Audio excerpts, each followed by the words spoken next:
Hello guys, welcome to my mini vlog.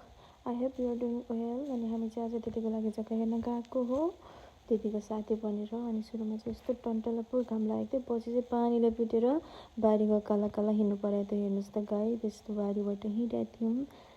एकछिनपछि यति ठुलो असिना पानी पर्यो गाइस, टाउकोमा हानेर अलिकति भएको दिमाग पनि स्वाप झनै पारिदियो। पानी रहिसकेपछि नजर हेर्नुहोस् गाइस, वाउ, मलाई चाहिँ स्वर्गै पुगे जस्तो हुन्छ। फ्लावर देखेँ कि स्वर्ग पुगे जस्तो लाग्छ। I love flower. अनि त्यो माथिको चाहिँ पाइलट बाबा हो है गाइज।